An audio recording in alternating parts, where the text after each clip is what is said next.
Bueno, por favor, me pueden confirmar si pueden ver la pantalla. Sí, profe, se ve bien. Bueno, yo le pediría cualquier observación, mensaje, si me pueden hacerlo por el audio, ¿verdad? Entonces voy a iniciar entonces. Bueno, antes de comenzar la presentación, tengo acá a mano el contenido, un poco lo que vamos a estar desarrollando. Yo ya cargué en el Classroom todos los materiales de esta clase, ¿verdad? Entonces, básicamente, lo que vamos a ver son las obras anexas de un aprovechamiento hidroeléctrico, ¿verdad? Un aprovechamiento del recurso hídrico con énfasis en el ejemplo de las centrales hidroeléctricas, ¿verdad? Para ello vamos a ver entonces, por un lado, en el capítulo 4, la hora de evacuación, o sea, los evacuadores de crecida, objetivos, tipología, diseño, y también los disipadores de energía que está en la parte final del evacuador. Ustedes van a tener oportunidad de ver ahora en Itaipú, justamente uno de los disipadores más grandes del mundo, que es el Salto Ski que tiene Itaipú. Y también en el capítulo 5 vamos a ver las obras de toma y conducción. Bueno, vamos a dar más énfasis un poco en lo que es tubería forzada, chimenea de equilibrio, y los tipos de chimenea de equilibrio. Entonces, para eso, ahí están los materiales que ya está disponible en el Classroom. Una introducción que va a ser vertedor de disipador de energía PPT que tengo abierto. Y luego entonces un material didáctico, aliviaderos, resumen, y a eso va a acompañar entonces unos seminarios del 2014, donde ya en el pasado se hizo una síntesis de tanto de los evacuadores, los disipadores y la chimenea de equilibrio, tanto en Doc como en PowerPoint. Y por supuesto siempre hay un material de apoyo del libro, el libro Obras Hidráulicas 1, entonces hay un capítulo 5 de vertedero y un capítulo 6 de disipadores. Por último, vamos a mirar un poco las fallas, unos estudios de casos muy interesantes de las fallas de las presas en el mundo. Bueno, entonces voy a dar inicio. Entonces vamos a hablar un poco de los vertedores de excesos o evacuadores de crecida, ¿verdad? Entonces ahí tenemos una figura, una panorámica de la central hidroeléctrica de Itaipú, donde se ve en primer plano justamente el vertedero de Itaipú, que tiene, digamos, unas compuertas radiales en la toma de agua en el embalse, es decir, se puede regular la cantidad de agua que queremos verter. Este vertedero, entonces, su funcionamiento es para poder evacuar caudales de crecida, es decir, cuando el embalse está lleno y tenemos agua excedente, agua que no es turbinable, porque por la turbina pasa una determinada cantidad de caudal y todo exceso. Entonces, si tenemos mucha agua en el embalse, estamos obligados a evacuar, sobre todo en época de grandes crecidas. Este vertedero de Itaipú, como ven ahí, fue diseñado para un periodo de retorno de 5.000 años, ¿verdad? Entonces, se supone que es prácticamente imposible que pueda haber un caudal superior, ¿verdad? El caudal del río Paraná está entre 12 y 15.000 metros cúbicos por segundo. Los caudales de crecida llegan hasta 45.000 metros cúbicos por segundo. Y estos vertederos entonces dan 60.000 metros cúbicos más de excedencia. O sea, tienen una gran seguridad con respecto entonces al diseño hidrológico. Y el vertedero constituye entonces el fusible del aprovechamiento y es el que requiere el estudio hidrológico más exigente para poder diseñar eso, ¿verdad? En el caso de Yacyretá, aquí tenemos la central hidroeléctrica Yacyretá, que también espero que puedan visitar.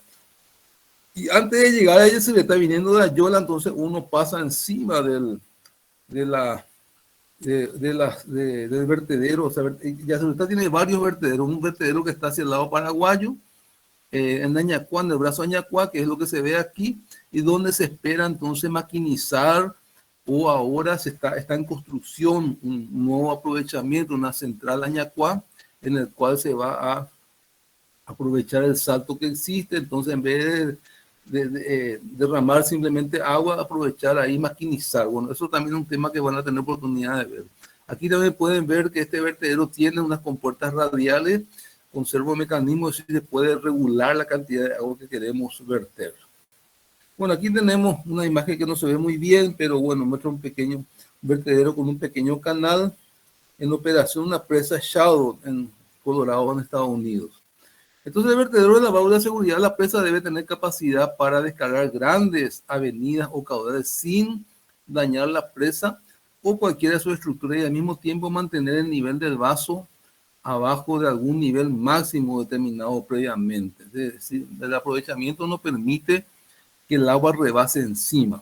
Si tenemos presas de hormigón no hay problema, pero si hay presas de tierra, las presas de tierra no admiten que el agua pase encima porque ahí puede entrar en colapso todo el aprovechamiento, ¿verdad? Entonces, muchas de las fallas de presas en el mundo se han debido a vertedores mal proyectados. Vamos a ver al final un poco algunas fallas de algunas presas que ocurrieron en el mundo. Bueno, entonces vamos a hablar un poco de los tipos de vertedores o vertederos, ¿verdad?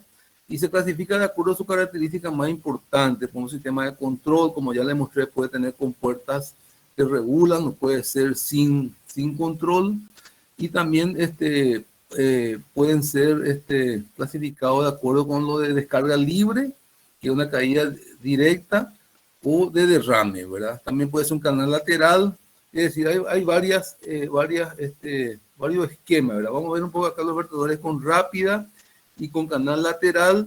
Aquí tenemos entonces un vertedero típico, digamos que en este caso no tiene regulación. Fíjense aquí entonces el coronamiento del vertedero, cualquier nivel de agua por encima verte directamente y tenemos entonces ahí 4 canales de vertedero y abajo tenemos entonces los disipadores que vamos a ver un poco más adelante, en el cual se busca digamos, amortiguar los grandes caudales que se producen y evitar erosiones aguas abajo. Entonces ahí podemos tener diferentes tipos de estructuras para la disipación de la energía. Aquí se ve en planta un vertedero de canal lateral. Les decía, acá tenemos esto que se ve aquí en la presa principal y lateralmente a un costado tenemos entonces un vertedero lateral que es, como en este caso se ve, independiente del cuerpo principal de la presa. En el caso de Acaraú, por ejemplo, el vertedero está, digamos, dentro del cuerpo de la presa de hormigón y el agua pasa directamente por encima. Bueno, van a tener la oportunidad de ver eso en la visita. Ahora aquí se ve un corte longitudinal de esta estructura, ¿verdad? De vertedero con un canal trapecial aguas abajo. Aquí tenemos otro canal, otro vertedero, en este caso de canal lateral, es decir, se aleja de la presa y lateralmente tenemos entonces una estructura para evacuar el caudal de crecida. Donde tenemos ahí la cresta del canal, tenemos el canal de descarga propiamente dicho, y al final tenemos entonces la estructura de disipación que vamos a ver en detalle más adelante, ¿verdad? Y después tenemos la entrega al cauce, ¿verdad? Tenemos otra figura con un canal de descarga en una presa en Utah, Estados Unidos. Ahí se ve, digamos, está la presa de enrocado y bueno, ahí tenemos aquí lateralmente colocado el vertedero.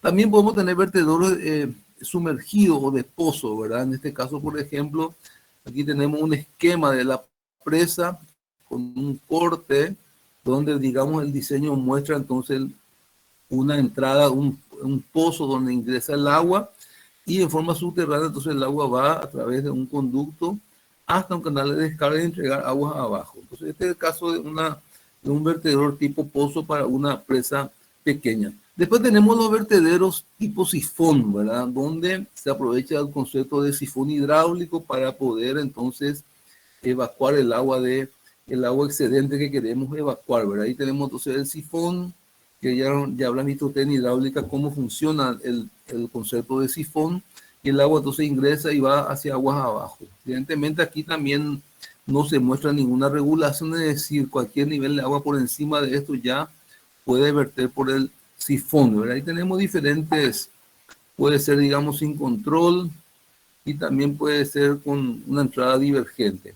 Y en la figura de abajo se ve entonces un sifón de pozo típico, ¿verdad? Para pequeñas presas de tierra donde por aquí ingresa el agua, entonces, y esto va hacia aguas abajo, ¿verdad? Todos estos vertederos tienen una sección transversal en el coronamiento o cresta, donde, digamos, hay una altura H0 del agua que, digamos, por encima pasa y nos permite entonces hacer un dimensionamiento. Y también en la lámina de vertiente, entonces, se diseña el vertedero con una parábola que tiene un cálculo que no es necesario que usted aprenda de memoria nada, sino que simplemente entienda que a partir de esa altura H0 nosotros podemos dimensionar entonces este perfil, que es una parábola y es del tipo Krige. O sea, hay una ecuación, ahí se ve un poco cómo se calcula eso para que el agua no se despegue del digamos, del paramento, ¿verdad? Yo puedo poner acá en pared vertical y el agua va a tener de todas maneras esta forma al descargar. Entonces lo que busca este diseño es que no se produzca entonces un desprendimiento de la lámina de agua para evitar cavitaciones en la presa.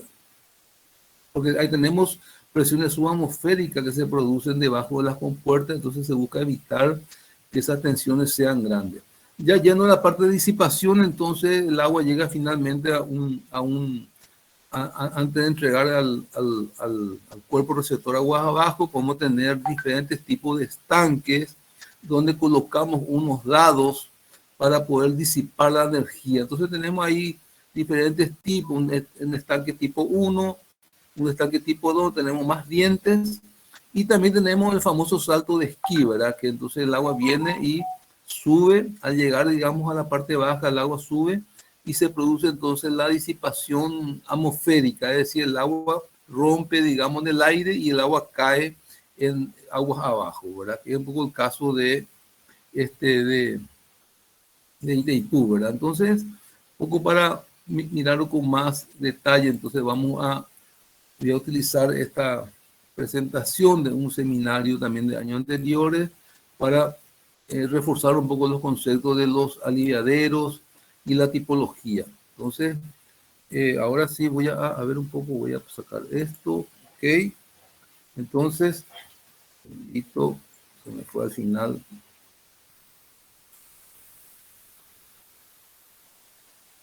Entonces, ahora sí. Entonces, bueno, ya definimos lo que es un vertedero, un aliviadero, y ahí tenemos una imagen impactante que muestra entonces trabajando los tres canales, cada uno de 20.000 metros cúbicos por segundo del vertedero Itaipú, donde al llegar abajo donde se forma el famoso salto de esquí, y se forman olas de hasta 200 metros de alto. Entonces, en un momento de visibilidad desde un edificio en altura de Ciudad del Este se puede ver, esto es un espectáculo. Entonces, es el tema del vertedero, ¿verdad? Entonces, los problemas fundamentales que busca responder un vertedero es, en primer lugar, tenemos que evaluar la crecida máxima previsible, ¿verdad? Como le dije, entonces, en el caso de Itaipú, se habla de un periodo de retorno extremadamente alto, de 5.000 hasta 10.000 años para poder hacer un diseño extremadamente seguro, porque este tipo de obras no puede entrar en riesgo, ¿verdad? Entonces también tenemos que conocer la característica del conjunto, embalse, cauce, aguas abajo, más adecuada para hacer frente a dicha crecida y otras más frecuentes. O sea, es decir, el agua al dar ese salto de esquí, caer en el embalse, entonces ahí se puede producir erosión en el subsuelo y eso también es algo que se tiene que estar evaluando permanentemente. Esa es una pregunta buena que pueden hacer en la visita, cómo se procede a monitorear, digamos, si no existe erosión agua abajo del salto de esquí. No sé cómo estará ahora los caudales, creo que no hay grandes caudales, ¿verdad? Pero en algún momento suele aparecer un caudal muy grande. También el reparto de caudal de evacuar entre los distintos aliviaderos, puede haber una combinación de superficie, de fondo y profundo. No es el caso de Itaipú, ¿verdad? Y tiene que ser tipo idóneo para cada uno de estos tipos de aliviaderos. Entonces, los aliviaderos puede ser entonces de lámina libre, donde el agua pasa por encima de la estructura, ¿verdad? Puede ser con regulación o sin regular, es decir, con compuerta, sin compuerta. Puede ser con vertedero lateral, como ya le mostré. Puede estar en presión y también en cáliz. Entonces ahí tenemos el caso de lámina libre, se ve un perfil típico, digamos, de un vertedero, desde, digamos, acá tenemos la obra en sí del vertedero, acá tenemos la carga hidráulica, aquí tenemos la sección crítica en el punto C, donde se producen presiones, pueden ser presiones altas, ¿verdad? Entonces por encima de la atmosférica. Y ahí tenemos entonces un tramo de aceleración del agua, que digamos no tenemos esta pendiente, Luego tenemos una velocidad de un tramo de velocidad constante. Y por último tenemos entonces el trampolín con el cual se busca disipar la energía. Entonces, y el agua finalmente cae hay un lanzamiento y una caída en el cauce. Evidentemente aquí abajo tenemos que tener una protección, lo ideal es que caiga en un fondo rocoso para que no produzcan alteraciones aguas abajo, ¿verdad? Aquí tenemos el aliviadero convertidor lateral, como ya les comenté, entonces lateralmente aquí tenemos la presa, acá nos muestra dónde está el aprovechamiento, que no siempre va a ser hidroeléctrico, de repente puede ser un embalse de captación de agua para abastecimiento, entonces vamos a tener una toma de agua y va a llevar el agua a un centro de consumo. Pero independiente del tipo de aprovechamiento, entonces aquí tenemos entonces lateralmente, entonces el agua deriva en un canal y ese canal va aguas abajo, ¿verdad? Ahí tenemos un poco en este lugar tenemos una lámina vertiente donde el agua cae, y ahí tenemos entonces una dirección y va entonces ya al canal, de verdad. Y podemos tener diferentes tipos entonces de secciones de esos canales. En el caso del aliviadero a presión, entonces lo que se tiene, entonces tenemos un canal sumergido, como ya les mostré hace rato, ¿verdad? El mismo esquema, pero es sumergido, entonces está trabajando en presión, ¿verdad? Por la presión de la carga hidráulica. Y finalmente, entonces llega a la parte final y tenemos nuevamente la descarga al cuerpo receptor, ¿verdad? Y después tenemos el aliviadero en cáliz, como su nombre indica, como una copa, ¿verdad? Entonces ahí tenemos entonces que el agua, acá tenemos acá nos muestra el nivel de agua que está acá por encima, entonces el agua ingresa a este cáliz y va a aguas abajo. Entonces son tomas que se hacen generalmente para tomas de agua, ¿verdad? Vamos a ver ahora los componentes, ¿verdad? Tenemos entonces por un lado tenemos la toma, que es el lugar donde se capta el agua, la conducción y por último la restitución al cauce. Esos serían los tres componentes, ¿verdad? Por supuesto que para la toma tenemos que estudiar muy bien los caudales máximos y hay diferentes tipos de tomas, ¿verdad? No voy a entrar en detalle en las tomas, pero vamos a avanzar un poco en cómo estudiamos los caudales máximos, ¿verdad? Entonces, esa crecida máxima vamos a hacer por datos directos históricos, vamos a hacer estudio hidrológico probabilístico, empírico, o un modelo de simulación hidrológica, ¿verdad? Donde se simula entonces una tormenta, una precipitación máxima probable en toda la cuenca y se definen diferentes tipos de escenario. Volviendo un poco a las tomas de agua, puede ser el labio fijo o puede ser con compuerta, ¿verdad? El caso del labio fijo, entonces el agua, una vez que el agua supera ese nivel, por gravedad pasa encima, ¿verdad? Y el caso de compuerta ya hemos hablado, ¿verdad? Tenemos el caso de Itaipú, Celestán. Aquí tenemos un ejemplo de una toma de labio fijo donde no hay ningún tipo de regulación, entonces cuando el agua supera este nivel de agua máximo, entonces tenemos una descarga por esa estructura, ¿verdad? Evidentemente tenemos que diseñar esto en función al nivel máximo de agua que se espera y también todo el canal de conducción tiene que diseñarse para esa capacidad. Y si es con compuerta, entonces como el caso de Itaipuya Ceretá, entonces tenemos ahí una estructura de regulación que nos permite regular entonces el nivel de agua y por supuesto el caudal que queremos evacuar aguas abajo. Ahora vamos, con respecto a la forma de vertido, entonces, como ya les mostré el perfil Krieger, que puede ser con lámina adherida al paramento, o también puede ser con lámina despegada, caída libre, o lanzamiento, ¿verdad? Aquí tenemos un caso de caída libre en una presa en arco, entonces donde el agua cae. En este caso, por ejemplo, una presa en arco, podemos aprovechar la misma estructura de la presa en arco en un sector determinado y dedicarle a una zona de vertedero, ¿verdad? Entonces, en este caso no hace falta hacer una estructura independiente. Y entonces también puede ser con lanzamiento del vertido, ¿verdad? Entonces tenemos una pequeña estructura ahí, como se ve ahí, donde hay invertido, ¿verdad? Y después podemos mirar también en planta, mirando desde arriba, entonces la disposición del vertedero, ¿verdad? Si por ejemplo una estructura en arco, entonces podemos tener diferentes canales y bueno, ahí tenemos la forma en que se vierte el agua. Esto se ve muy bien en la presa Hoover en los Estados Unidos. Ahora bien, esas compuertas pueden ser verticales, puede ser de segmento, puede ser de sector. Hoy día generalmente ya son de sector y con servomecanismo, ¿verdad? Entonces, resumiendo, la función de vertedero entonces es en conjunto con el aliviadero es fijar un umbral para que el agua pueda desviarse por él a partir de un cierto nivel y materializar una sesión de control de paso al régimen rápido, ¿verdad? Ese perfil Krieger también tiene algunas condiciones, ¿verdad? Que la lámina debe en cada uno de los puntos que es una presión superior a la presión atmosférica para que la lámina no pueda despegarse. Y la presión sobre el umbral debe ser lo más baja posible, de manera que la velocidad de la lámina de agua sea lo más elevada posible. Entonces ahí tenemos un perfil típico Krieger que tiene ya su ecuación, o sea, aquí está, digamos, la forma que se diseña. Y aquí tenemos entonces el paramento y el chorro teórico, ¿verdad? De tal manera que el agua, entonces lo que se hace en la práctica es dibujar entonces una parábola que acompañe la caída del agua, ¿verdad? Bueno, tiene su ecuación, como les comenté, solamente de referencia. Y ahora sí vamos a entrar en la parte de disipadores, ¿verdad? Los disipadores de energía, entonces, que es la parte final del vertedero, entonces tiene el concepto de resalto hidráulico, ¿verdad? Entonces tenemos los cuencos amortiguadores y también el lanzamiento en trampolín. Entonces, el concepto de la disipación de energía dice que se hace pasar la corriente en régimen rápido a un cuenco en el que pasa a lento, con la formación de un resalto, una sobreelevación. Esto trae una gran absorción de energía que se transforma en turbulencia y calor.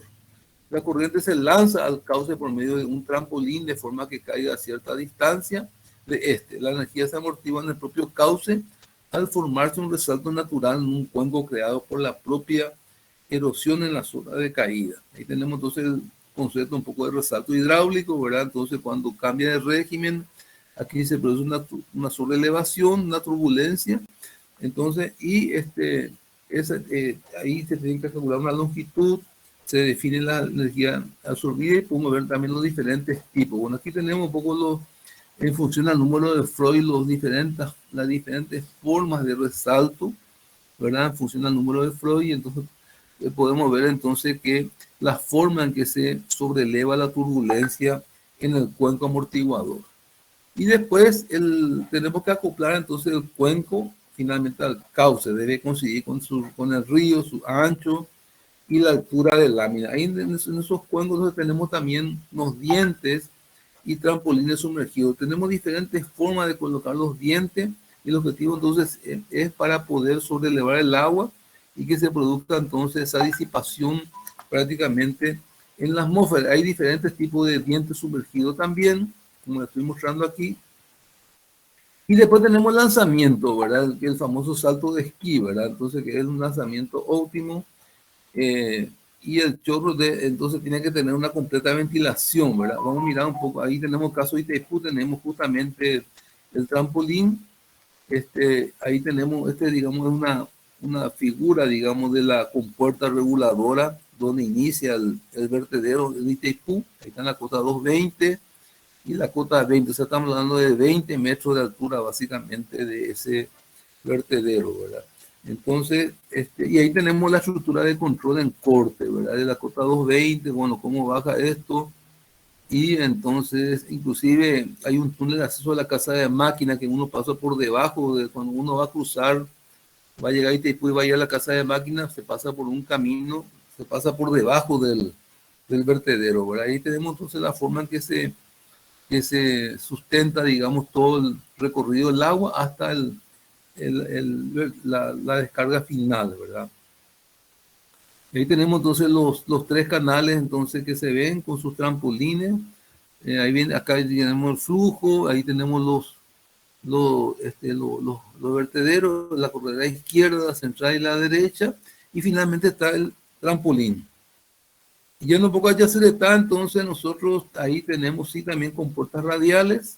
Lastimosamente aquí la imagen parece que no se vio bien. Entonces nos faltaría mirar un poco la chimenea de equilibrio ahora, ¿verdad? Entonces, para ello voy a ir a una tercera presentación que es parte de un seminario que se hizo, elegí un seminario de la Universidad de La Figuna, año 2014, digamos, donde hicieron una buena sistematización de todo lo que es hora de evocación, disipación de energía y chimenea de equilibrio, y mostrando un poco algunos detalles al final de la central Acarayde, ¿verdad? Esto que le voy a mostrar es el PowerPoint de un seminario donde el documento en doc, ¿verdad? Sería que es lo que ustedes tienen que trabajarlo en el seminario, que acá está justamente un trabajo práctico. Ahí está el profesor, los alumnos, con aquí está entonces el desarrollo del tema. Y lo que se hace entonces es, en el PowerPoint se hace una síntesis, que es lo que ustedes tienen que presentar. Entonces, mirando un poco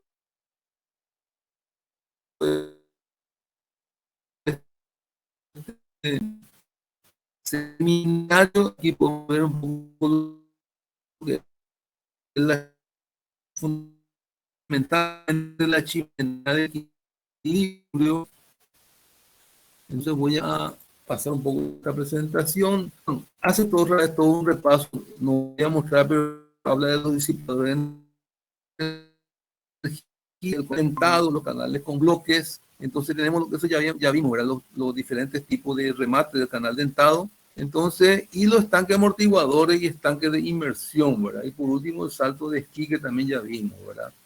Y tenemos justamente los datos del salto de esquí de Itaipú Nacional, o sea, del vertedero, ¿verdad? La capacidad máxima es 62.000 metros cúbicos por segundo. Entonces tiene 14 compuertas. Las dimensiones, aquí me falta una letra tan oscura nomás, 20 por 21 metros. Fíjense, el peso de la compuerta es 3 toneladas, ¿verdad? Entonces, la altura máxima 43 metros, el ancho total, el largo total, en fin, y el volumen de hormigón que se usó para digamos, el vertedero es una cantidad impresionante. Aquí tenemos una vista tomada un poco desde arriba para ver el funcionamiento del vertedero. O sea, acá tenemos, digamos, en primer plano acá estarían las compuertas radiales arriba. Fíjense que hay un mirador aquí que está entre los vertederos, bueno, que es realmente un lugar privilegiado para ver. El otro mirador está acá, donde puse el cursor, donde está a la derecha. Hay un mirador panorámico grande que se usó cuando se habilitó Itaipú, ¿verdad? Entonces, allá al fondo se ve el río Paraná, ya donde se descarga entonces todo este volumen gigantesco de agua, ¿verdad? Bueno, vamos a hablar un poco ahora de las chimeneas de equilibrio, ¿verdad? Ustedes cuando visiten a Caraí van a poder observar dos chimeneas de equilibrio que están ahí en la presa Caraí. Entonces vamos a hablar un poco de los conceptos de la chimenea de equilibrio. Entonces, debido a las variaciones de carga del equipo electromecánico, entonces se utiliza la chimenea de equilibrio que evitan la sobrepresión en las tuberías forzadas y a la vez las turbinas. Esa sobrepresión se denomina golpe de ariete, que seguramente ustedes ya vieron en la materia hidráulica en el semestre anterior. Esa chimenea de equilibrio entonces consiste en un pozo vertical o un tanque vertical situado lo más cerca de las turbinas y actúa entonces de modo que la chimenea de equilibrio como un muelle hidráulico o un condensador eléctrico, es decir, absorbiendo y devolviendo energía, ¿verdad? El agua sube, digamos, cuando, digamos, de repente nosotros tenemos un cierre violento de la compuerta que va a la turbina por algún motivo, entonces el agua viene una onda expansiva que va en sentido contrario, con una gran celeridad, y hace que el agua suba entonces por la chimenea. Si no hubiera esta chimenea de equilibrio, entonces esta tubería forzada puede llegar inclusive a reventar, ¿verdad? Porque pueden generarse sobrepresiones muy importantes. La chimenea es una estructura normalmente de concreto de acero, de forma generalmente cilíndrica, de eje vertical, implantada entre un trecho de tubería de baja presión y poca declividad, que es el canal, digamos, que viene el agua, y un trecho de tubería forzada y de gran declividad. Bueno, eso ya vimos en detalle en el esquema de aprovechamiento hidroeléctrico, ¿verdad? Bueno, funcionamiento. Entonces, al producirse el golpe de ariete, sea positivo o negativo, con una brusca variación de la apertura del regulador, la sobrepresión o la depresión creada inicialmente en el extremo inferior de la conducción forzada, se propagan aguas arriba en virtud de la elasticidad del agua con la celeridad del sonido. Al llegar a la chimenea de equilibrio, la onda de presión se divide en dos partes. Una de ellas penetra en la chimenea y llega a la superficie libre, en donde se refleja cambiándose de signo, mientras que la otra prosigue su camino por la conducción forzada. Entonces, el golpe de ariete, entonces, si una tubería por la que circula una corriente de agua con cierta velocidad se interrumpe bruscamente mediante una llave de paso, se producen en las paredes mismas presiones tan fuertes que puede ocasionar la ruptura de la conducción. Este choque violento que se origina en el interior de la cañería recibe el nombre de golpe de ariete. ¿Y cuáles son los tipos de chimenea? Entonces hay 5 tipos típicos de chimenea de equilibrio que le voy a mostrar a continuación. El primero, el tipo A, que es el más simple, tiene la forma de un simple pozo cilíndrico, el túnel debe pasar por debajo del pozo, y es lo que se ve aquí en la figura del tipo A, ¿verdad? Tenemos la tubería debajo y directamente encima de la tubería tenemos entonces la chimenea de equilibrio, generalmente circular. Aquí se ve, digamos, frontal y aquí se ve lateral, donde tenemos los niveles de agua mínimo y máximo que puede llegar. Después tenemos el tipo B, que reduce el tamaño de la chimenea dividiéndose en 3 partes con funciones diferentes, ¿verdad? El tipo B entonces tiene unos tanques intermedios donde el agua entonces puede acumularse. Como se ve ahí, entonces es una variante del anterior. El tipo C sería una variante del tipo B con pared divisoria en la entrada de las cámaras. Una pared divisoria entonces que permite regular el caudal de agua que ingresa. Después tenemos el tipo, ahí tenemos también, después tenemos el tipo D, que tiene un estrangulamiento en la parte inicial que produce el efecto retardado de acelerar la masa de agua en la aductora, no por la columna de agua como tipo anterior, sino por la resistencia a un estrangulamiento entre la aductora y la tubería. Y por último, el tipo E tiene estrangulamiento y además un tubo central, que en el caso de pérdida de carga produce una contrapresión adicional por la subida a nivel de agua en su interior, de la manera que nunca se quede sin agua. Entonces, es un poco la tipología de la chimenea de equilibrio. Bueno, en cuanto a la ventaja, entonces de los puestos se deduce que las ventajas que proporciona la chimenea de equilibrio son, primero, disminuir el golpe de ariete producido por los cambios bruscos en el régimen de caudales. Segundo, hacer frente a las variaciones de caudal producidas por estos cambios de régimen, almacenando o suministrando un caudal suplementario hasta que, por la desaceleración del agua en la conducción forzada, se llegue al nuevo estado de equilibrio. Y por último, acortar lo posible la duración de este periodo de régimen crítico o variable, creando rápidamente una diferencia de presiones en la tubería por la variación del nivel de agua en la chimenea. Ahora, con respecto a la ubicación, entonces, para conseguir la disminución del golpe de ariete, conviene situar la chimenea lo más cerca posible de la casa de máquina, porque a partir de ahí tenemos la tubería forzada, ¿verdad? Conviene colocarlo en el lugar más elevado posible también para disminuir su altura y con ello su costo. Se dispone en primer lugar conducción forzada de gran longitud y pequeña pendiente que comunique el embalse con la chimenea de equilibrio y otra conducción de corta longitud y gran pendiente que une la chimenea con la central. No necesariamente si, por ejemplo, el envase está muy alejado de la casa de máquina, entonces puede ser que tengamos, como vimos en clase, primero un canal atmosférico y luego una cámara de puesta en carga, y aparte de ahí entonces tenemos la conducción forzada. Bueno, ¿qué más tenemos? Unos últimos temas, ¿verdad? La condición para colocar una chimenea de equilibrio. Entonces, la condición para que no haya necesidad de instalación de chimenea de equilibrio es conocida por la relación L sub A sobre H menor o igual a 5, donde LA es la longitud total del sistema de cañería y H es la caída bruta. Entonces, cuando tenemos esa relación, no hace falta. Si la convención de la tubería forzada es mayor que 5 veces la altura bruta, hay necesidad de colocar una chimenea de equilibrio.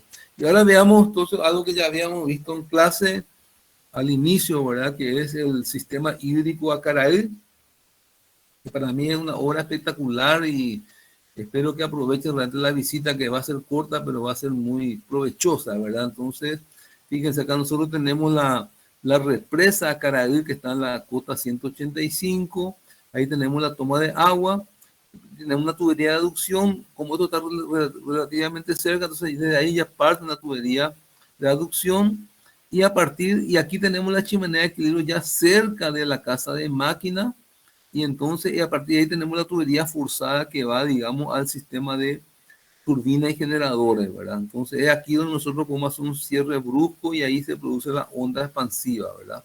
Fíjense el caso de Acaraí, es prácticamente una central de alta caída, ¿verdad? Porque tenemos chimenea de equilibrio, que es la condición para alta caída, y tenemos ya el nivel de agua, aquí no vemos la cota, pero esto ya está prácticamente a nivel del río Paraná, ¿verdad? Entonces tenemos más de 40 metros acá de desnivel y prácticamente la casa máquina está en el fondo, enterrada en una fosa, ¿verdad? Entonces para poder tener, digamos, potencia gamma QH, tener, digamos, una altura importante, ¿verdad? Esta chimenea de equilibrio acá tiene una altura total de 39 metros y un diámetro interior de 15 metros cada uno. Las mismas protegen las instalaciones de los efectos de sobrepresión originados por la variación de velocidad de agua. Del corte se aprecia que la toma de agua con sus correspondientes rejas y aparatos limpiadores que introduce el agua a la tubería de aducción, en este punto, ¿verdad? De donde pasa a la tubería forzada que conduce a la turbina, alojada en el fondo de la casa de máquina. La chimenea de equilibrio entonces protege estas instalaciones de los efectos de sobrepresión que pueden originarse en brusca variación de velocidad del agua una vez entregada su potencia a la turbina y luego finalmente el agua es descargada al río Paraná por un canal de fuga. Acá tenemos entonces el esquema completo de un aprovechamiento. A esto lo que hay que agregar es que a Caraí está, la presa Caraí tiene un pequeño envase que está en la ciudad de Hernandaria, pero posteriormente a su construcción se construyó un embalse de compensación a unos 80 kilómetros de agua arriba, que es la presa Iguazú, que es una presa que tiene un gran embalse, una cuenca gigantesca, digamos, de alimentación, que está al lado de la colonia Iguazú, ¿verdad? Entonces ahí, mucho antes de llegar a Ciudad del Este, entonces el río Iguazú ingresa al río Caraí y llega el agua hasta la presa. Entonces lo que se tiene es que cuando se requiere agua en este embalse, desde la presa Caraí, entonces hay una comunicación a la presa Iguazú para que aquí abran las compuertas y puedan enviar el agua a través de las tuberías. Entonces esta presa Iguazú tiene una presa que tiene 20 metros de altura y solamente se usa para juntar agua. En el futuro se tendría que maquinizar esto, es decir, agregarle unidades generadoras como se va a hacer en Ñacuá para tener mayor potencia. Lastimosamente ese proyecto que tuvo todo un estudio por los japoneses no se pudo concretar hasta ahora, ¿verdad? Pero es un proyecto muy interesante y a ver, un poco me gustaría en este momento, estamos todavía con un minuto de tiempo, abrir un poco, voy a mostrarle un poco en Google Earth, voy a abrir en mi máquina Google Earth. Vamos a ir un poco a mirar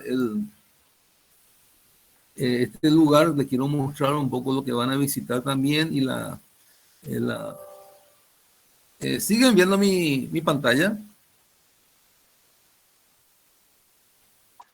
Ah, qué bueno. Entonces vamos a ir directamente con Google Earth a mirar un poco ese territorio que es fantástico.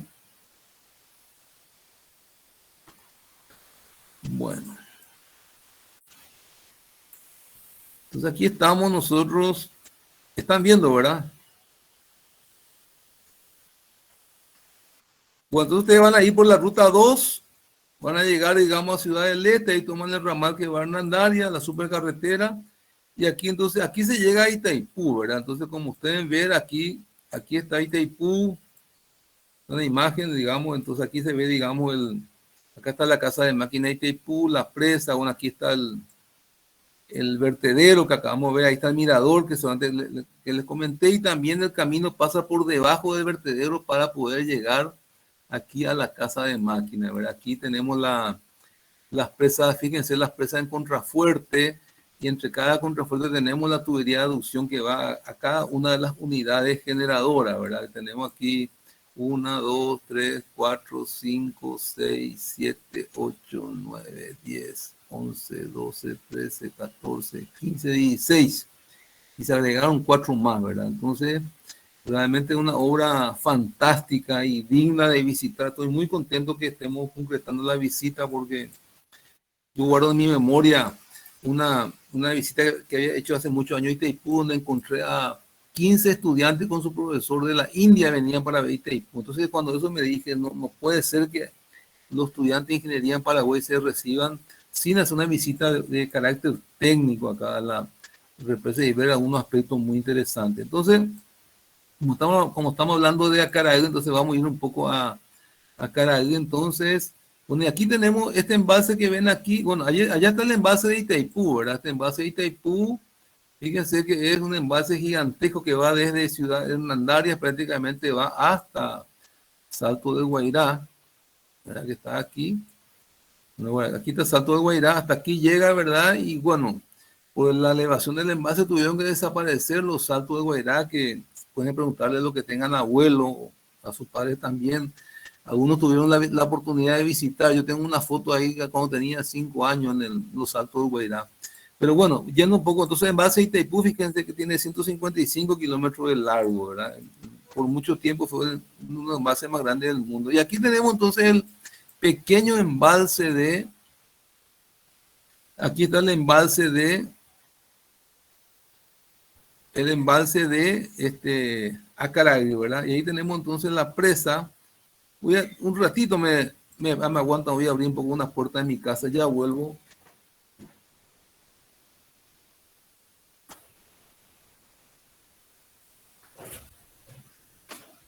Ah, bueno, hay que abrir un poco. Ya.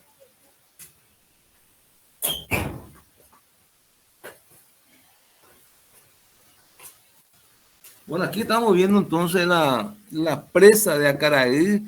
Fíjense que la propia presa que de hormigón es a la vez presa vertedero, es decir, el agua puede verterse aquí por el mismo cuerpo de la presa. Aquí tenemos las dos tomas de agua, son dos tomas de agua, dos líneas, ¿verdad? Que vienen aquí. Aquí cruzan la ruta. Ustedes cuando llevan a Itaipú van a pasar enfrente a la presa Acaraí. De un lado está la represa y el envase, y a la mano derecha está entonces toda la parte de la casa de máquinas. Y aquí se ven las chimeneas de equilibrio, ¿verdad? Aquí está la chimenea de equilibrio. Y bueno, aquí está, digamos, 40 metros más abajo está entonces la casa de máquinas. Y allá abajo en el fondo se ve el canal de restitución con el cual se devuelve el agua al río Paraná. Ahora, lo que quería mostrarles es lo siguiente. Entonces, este embalse de Acaraí es muy pequeño, ¿verdad? Hasta prácticamente cubre la ciudad de Hernandaria, y luego entonces este río Acaraí continúa como cauce, pasa por Mingaguazú y va unos 80 kilómetros hasta un lugar donde el río Iguazú descarga aquí tenemos entonces, aquí digamos el río Iguazú descarga en el río Acaraí, y acá tenemos entonces la presa Iguazú, ¿verdad? La presa Iguazú, una presa de 20 metros de alto, tiene también su vertedero, y que se tendría que maquinizar en algún momento, ¿verdad? Yo tuve oportunidad de participar en el diseño de esta central con una empresa japonesa, y ese proyecto está terminado, pero hasta hoy no se concretó, ¿verdad? Y ahí tenemos, fíjense lo que es el embalse de Iguazú, que es gigantesco. Realmente es muy grande, ¿verdad? Digamos, llega a la zona de Juan de Olearis, J. López Tigarribia, Rodolfo Oviedo, inclusive hay zonas que tienen unas balsas para cruzar esto, para ir de un lado a otro. Entonces, un poco para que vean la importancia de estas obras, y que hay todo un programa de protección de esta cuenca para evitar que se erosione, se colmate. Entonces, hay un plan de manejo de la cuenca del río, de la cuenca del Iguazú, ¿verdad? Entonces, es un poco lo que quería mostrarles, los grandes embalses que tenemos en Paraguay. Por un lado tenemos el embalse de Itaipú, y tenemos el embalse que no es menor, no es despreciable, este embalse de Acaraí, de Iguazú, también es gigantesco. Y después tenemos, por último, tenemos allá abajo, tenemos entonces a ver un poco, vamos un poco, pasamos Encarnación, y prácticamente desde Encarnación comienza la cola del embalse de Yacyretá, ¿verdad? Que hizo que la ciudad de Encarnación quede hoy como una Venecia, ¿verdad? La ciudad de Encarnación, entonces más de la mitad de la ciudad quedó bajo agua, y tenemos ahí los diferentes barrios, los viaductos, bueno, ustedes seguramente van a llegar de la ruta, acá está la ruta sexta, ustedes van a venir por la ruta sexta, y van a llegar entonces a Encarnación, ¿verdad? Entonces ahí tenemos la costanera, una ciudad realmente bellísima, con diferentes playas, ¿verdad? Entonces también, y después de ahí van a salir por la ruta 1, van a ir rumbo a la ciudad de Ayolas, y entonces ahí tenemos el embalse entonces de la presa de Cebetá, que también es gigantesco, ¿verdad? Ahí tenemos justamente, aquí está la ciudad de Ayolas, y para poder llegar a la represa, entonces hay que pasar encima del brazo Añacuá, por esta zona, y ahí tenemos entonces la zona donde está previsto hacer entonces el embalse de, perdón, el aprovechamiento del brazo Añacuá. Es un poco, esta es una visión panorámica, entonces, las grandes obras de aprovechamiento que tenemos en el Paraguay, ¿verdad? Entonces, ahora sí, me quedan unos 10 minutos más. Quiero mostrarle un poco el tema de algo que no hemos podido mostrar en clase, que son las fallas de las presas en el mundo, ¿verdad? Entonces por último, voy a compartir una presentación sobre fallas de las presas en el mundo, ¿verdad? Entonces, esto que voy a mostrarle ahora forma parte de un estudio de seguridad de presa, ¿verdad? Tiene toda una primera parte que habla de la metodología. Resulta que una presa o barragem, como se dice en portugués, entonces tiene dos fases, tres fases realmente. Una fase de estudio o desarrollar el proyecto, luego tiene una segunda parte que es la construcción de la obra, que puede durar entre 5 y 10 años, y luego tenemos la operación, que es de por vida. Entonces, cuando entra una operación prácticamente de por vida, se tiene que estar auscultando y viendo todo el tema de las presas, la seguridad que tiene que tener por el tema de la filtración fundamentalmente. Y bueno, hubieron muchas presas en el mundo que fallaron, entonces de esas fallas se sacaron lecciones aprendidas. Entonces, toda esta primera parte voy a pasar, que habla de cómo hay que hacer las inspecciones y todo eso, y de ahí directamente a mostrar entonces algunas presas que fallaron en el mundo. Entonces, la estadística del siguiente dice que los estudios de las crecidas son realizados con base en los registros de eventos pasados, cubriendo un periodo que puede variar de algunas decenas a centenas de años, que comparado con los ciclos de naturaleza son insignificantes. Es decir, el río está hace 3.000 o 5.000 años, entonces nosotros tenemos datos de los últimos 100 años como máximo, ¿verdad? Entonces, por eso es muy importante esta estadística de accidentes, para poder ver entonces cuáles son los momentos más delicados de la vida de las presas, que es fundamentalmente al final de la construcción, la primera vez que se carga el embalse y los primeros años de operación.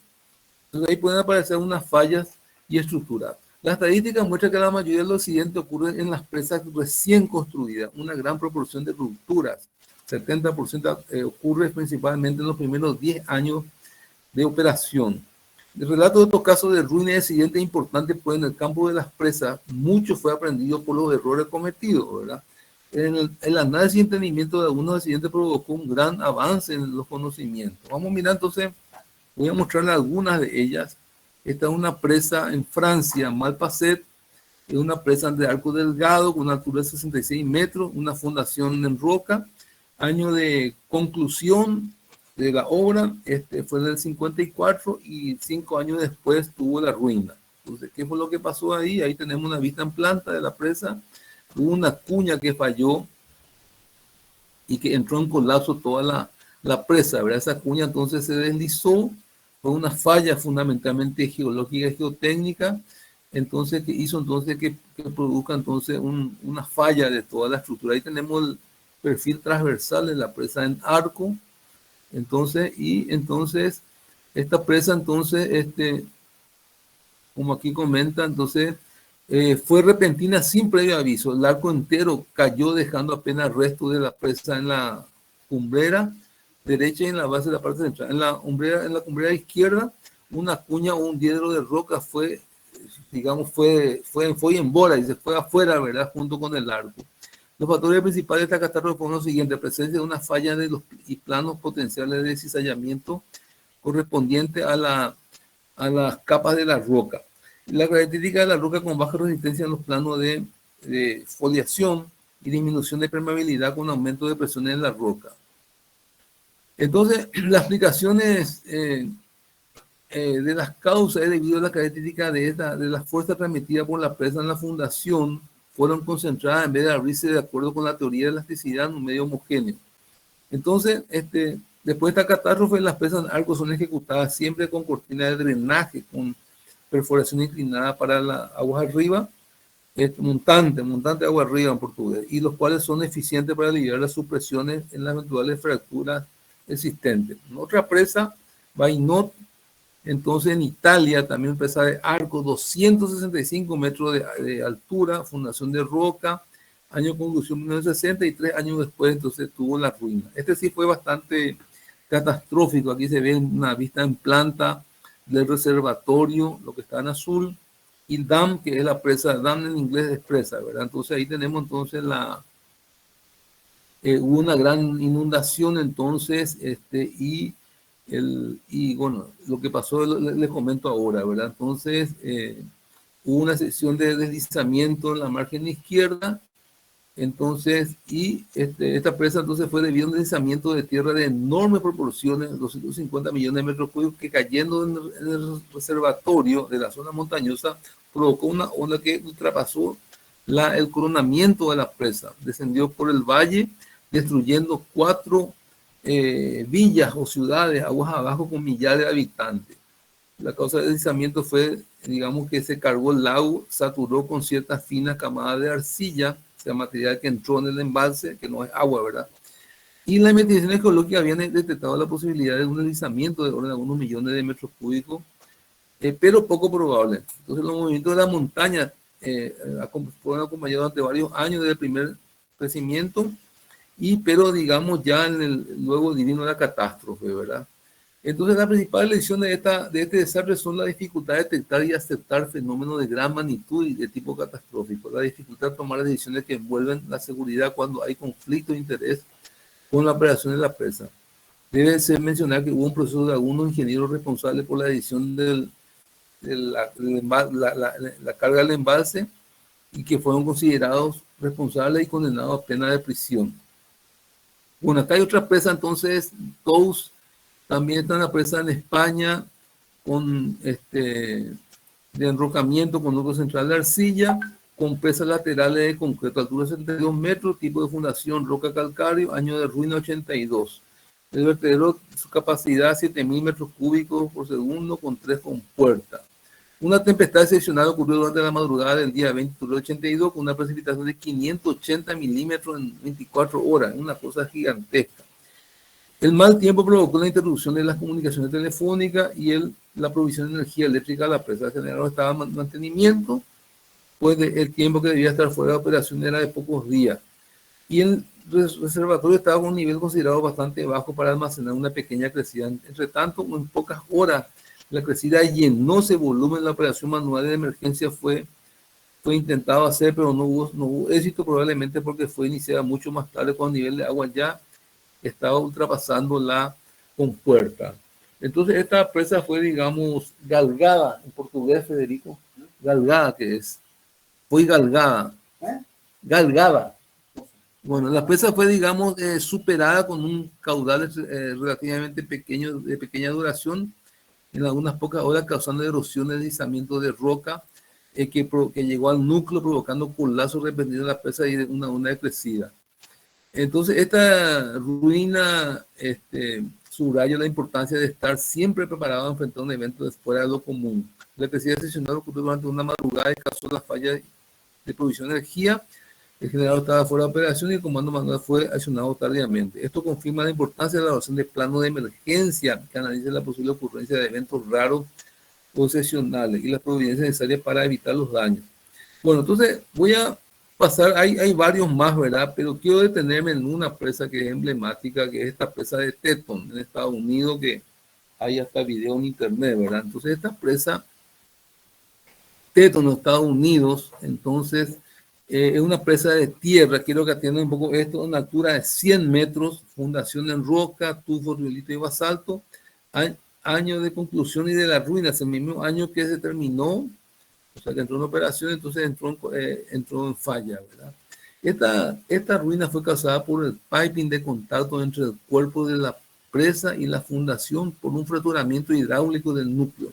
Este fenómeno comenzó con pequeños arrastres de material en la salida de aguas abajo de la presa, que rápidamente aceleró, y en el plazo de 2 horas el agua del reservatorio irrumpía una brecha en la presa. La roca de fundación era muy permeable, fracturada y fácilmente erosionable. y el suelo del macizo susceptible a la erosión. La cortina de inyección compuesta de una única hilera de perforaciones era insuficiente y era la única protección contra el piping. La ruina fue provocada por una infeliz combinación de condiciones adversas con falla de proyecto. Existencia de sesiones geológicas problemáticas en la fundación, uso de suelo susceptible a la erosión para la construcción del macizo, cortina de inyección de una única hilera, falla de otro mecanismo de protección contra el piping, que es la erosión que se produce aguas abajo cuando el agua emerge al talud aguas abajo una presa de tierra, cosa que no debería ocurrir. Por ejemplo, cuando hay filtros mal colocados. Ahí tenemos un poco un corte, aquí tenemos esta es la presa, ahí tenemos la cortina que, digamos, busca evitar la supresión por debajo, entonces, y la sección entonces inicial en esta es la zona que hubo, digamos, las fallas donde comenzó el agua a irrumpir. Entonces, en esta imagen que se ve acá en un primer plano, entonces, es una imagen en el momento cuando comenzó a aparecer una pequeña abertura y comenzó a deslizarse tierra húmeda y comenzó a erosionar en la zona que falló la presa. Fíjense, aquí tenemos acá está el coronamiento de la presa y allá al fondo se ve el vertedero de crecida, ¿verdad? Que digamos tiene un canal de hormigón que va abajo. Entonces, fíjense en esta foto, entonces vamos a ver un poco lo que pasa a continuación. Esta ya es una foto después de un rato, de 2 horas, donde ya, digamos, la abertura aumentó rápidamente. Ahí se ve siempre el vertedero allá arriba, digamos que está, digamos, junto al coronamiento de la presa. En esta foto se ve, por ejemplo, aquí se ve, lastimosamente no es muy, yo voy a compartirla, ya la envié, digamos, ya cargué el claro, pero aquí se ve en color naranja una máquina bulldozer, que son esos camiones gigantescos que tienen como 6, 8 metros de alto, que son los que acarrean los materiales, los camiones tumba que se usan en las grandes obras. Entonces aquí dice lo siguiente abajo: después de intentar en vano reparar la herida de la represa, los 2 operadores de bulldozer dejan sus máquinas que van a ser tragadas en el remolino. Entonces ellos aquí salen corriendo, digamos, y intentaron entrar a tapar, ¿verdad? Cosa que no se tuvo éxito. Ya esta es la foto de después, digamos, ya cuando irrumpe el agua, digamos, del embalse, aguas abajo. Fíjense, ahí tenemos una estructura que comienza a taponarse. Aquí ya, digamos, desapareció un bulldozer, quedó ya enterrado y tenemos una abertura grande. Siempre allá arriba vemos el vertedero. Y después esta, digamos, sería ya en una siguiente etapa, digamos, creo que a las 6 horas, donde ya tenemos fíjense, un gran chorro de agua que está irrumpiendo con sedimentos y ya, digamos, todo con el colapso. Acá teníamos nosotros fíjense, esta construcción que se ve aquí, ya está prácticamente enterrada. Y por último tenemos la abertura de la brecha, o sea, un corte ya de la presa y con el agua ya irrumpiendo en forma muy fuerte, ¿verdad? Entonces ya en este caso ya inició el colapso de toda la presa, ¿verdad? Ahí tenemos ya una imagen posterior, ahí se ve, digamos, el nivel de agua en el embalse y que cómo está, digamos, irrumpiendo la falla. Aquí se continúa ampliando y bueno, y esta es la última foto, ¿verdad? Que fíjense que allá tenemos el vertedero que está aquí, una vista ya en planta, quedó colgado acá el vertedero y prácticamente desapareció toda la represa de tierra, la presa de tierra, ¿verdad? Entonces, este es un ejemplo emblemático de una gran falla de una presa. Y entonces, bueno, eso es lo que quería compartir un poco con ustedes. Evidentemente tenemos mucho más fallas que presas en el mundo. Recuerdo que ahí creo que fue en el año 2019, que el ingeniero Ávila fue tutor de un seminario de una falla de una presa en Colombia que ocurrió hace unos 3, 4 años, que tuvo mucha discusión por internet, con una crecida grande también. Y bueno, esto es un poco lo que quería compartir con ustedes. Con esto nosotros damos por concluido entonces el contenido teórico programático de la materia con estos capítulos 4 y 5. Hemos hablado entonces de los vertederos, los disipadores y la chimenea de equilibrio. Al final vimos entonces unos ejemplos de fallas de presa en el mundo, ¿verdad? No sé, José Luis, si quería comentar algo sobre el tema de las fallas de las presas. Tu micrófono. tardes a todos. Antes que nada. No, también ocurrieron fallas importantes en el Brasil en estos últimos años. Estas famosas minerías de presa de minería que ocasionó un grave accidente. Eso, Brumadinho. Brumadinho, creo que sí, no recuerdo bien el nombre. Minas Gerais, Brumadinho, Minas Gerais. Brumadinho, Minas Gerais, esos fueron dos acontecimientos importantes. Uno fue que está todo grabado en internet, eso es muy importante verlo. Esa fue una cuestión de mal mantenimiento de las presas. Entonces, bueno, llegó un momento en que falló la presa y, bueno, eso está todo grabado. Hubo un gran problema, pérdidas humanas y muy... Además, con un lodo contaminado, era, porque era una reacción de mercurio y, bueno, ese es el tema ahí, eso es lo que yo recuerdo en este momento, Roger. No sé si hay otra más. Sí, no, otra cosa que quiero comentar y que de repente algunos pueden preguntar en Itaipú, un tema que es un tabú que no se habla mucho en Itaipú.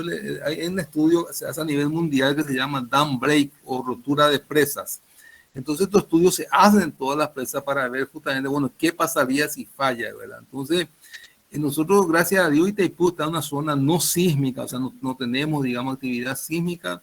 Si bien es cierto, hay una red de sensores a lo largo de toda la presa y que tiene monitoreo de la Universidad de Brasilia. Se está monitoreando en línea por cualquier problema que haya de vibración. Entonces tenemos muchos monitoreos en el caso de Itaipú, ¿verdad? Pero lo poco que yo sé del tema del dam break, si llegara a ocurrir hipotéticamente una rotura en la presa de Itaipú, cosa que aparentemente es inviable, casi imposible que ocurra, prácticamente la ciudad del Este y Foz de Iguazú quedarían bajo agua y la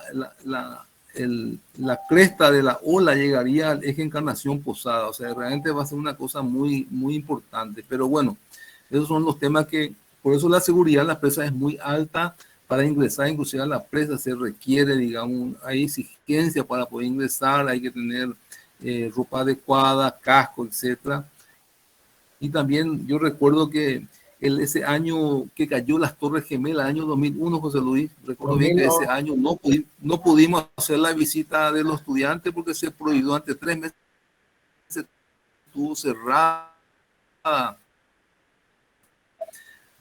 la presa de Itaipú, muy importante por todos los puntos, y fíjense también la importancia por la gran inversión que tiene una obra de este tipo. Entonces, simplemente ese comentario. Seguramente, si tuviéramos más tiempo, podríamos compartir un poco, ver lo que pasó en Brasil con las presas de Relave o esa presa en Colombia, José Luis, que vos estuviste tutoreando, creo que hace 2 años ahí con los alumnos. Sí. Pero vamos a dejar por aquí entonces la clase teórica. En este momento tenemos que, entonces finalizamos con esto el programa, el contenido programático. Evidentemente con los seminarios hay otros contenidos teóricos que se van a incorporar, que son muy importantes porque están ya asociados a obras concretas, con diferentes visiones de las obras hidráulicas. Por eso nosotros esperamos que puedan participar todos los estudiantes en las exposiciones, porque las exposiciones no es tanto para los profesores, sino es para los otros compañeros. Sabemos que estamos ya en una época complicada, por eso hemos propuesto a la dirección académica a partir de ahora dar todas las clases que quedan, inclusive las exposiciones seminarios, todo vamos a darlo por Classroom, las 2 sesiones juntas para poder terminar, o si no terminamos, y salvo el examen parcial, que sí tiene que ser el recuperatorio, que tiene que ser presencial. Entonces, en este momento, no sé, ahí le veo a Matías, no sé si está el otro delegado, podemos entonces organizar, dar un inicio a la revisión de los seminarios.